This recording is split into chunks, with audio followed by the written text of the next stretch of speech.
In 2015, the international community agreed on the Paris Climate Agreement and the 2030 Agenda for Sustainable Development.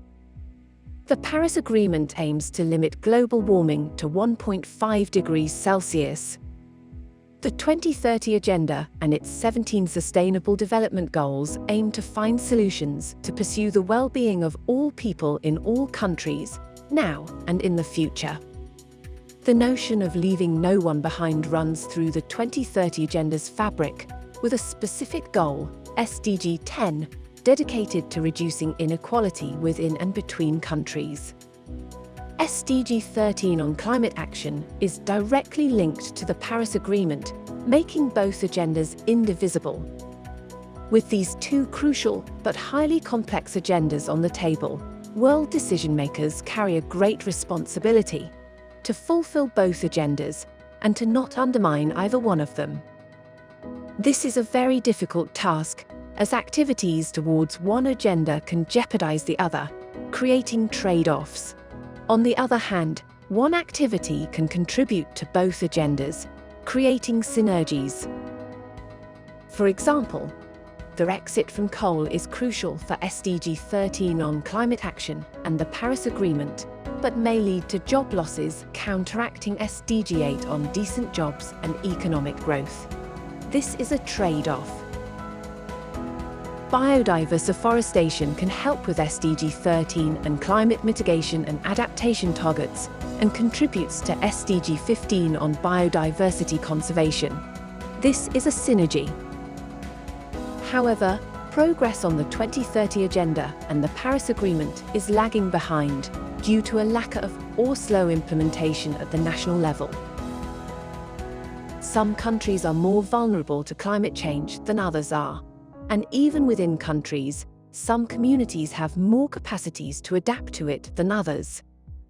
But responding adequately to climate change is essential to avoid increased inequalities. In our research, we want to know more about that and ask, why are countries facing difficulties when implementing both the 2030 Agenda and the Paris Agreement? And what does this particularly mean for inequality and the reaching of policy goals?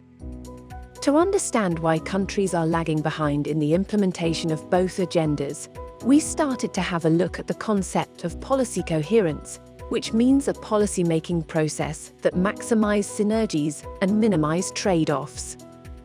In fact, Target 1714 in the SDGs specifically outlines the need to enhance policy coherence for sustainable development, to be measured by the number of countries with mechanisms in place to do so.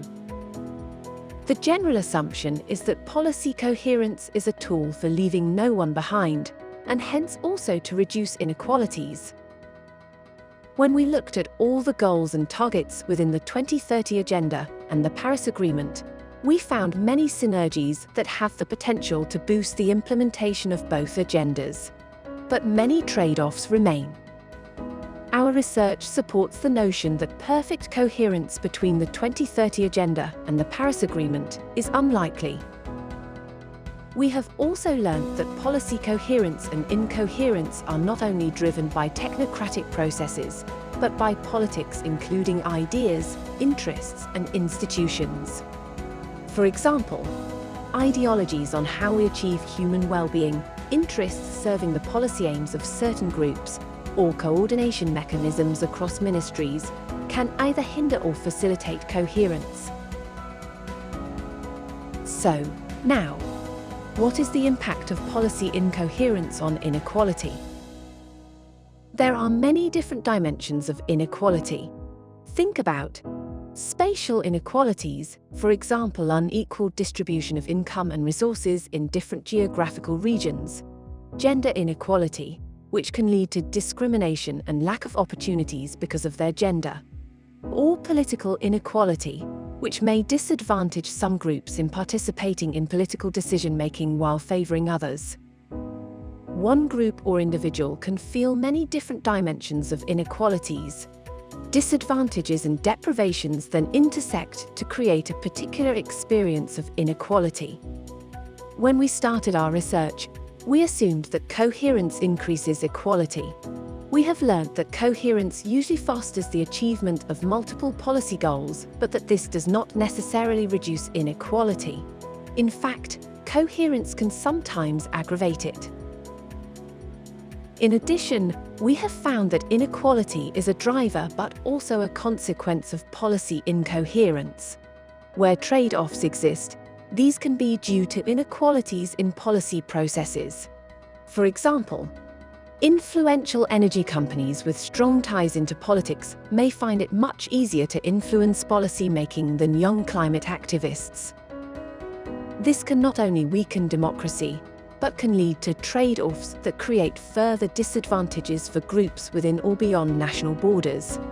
For example, a country's delay of a coal phase-out has consequences for all other countries.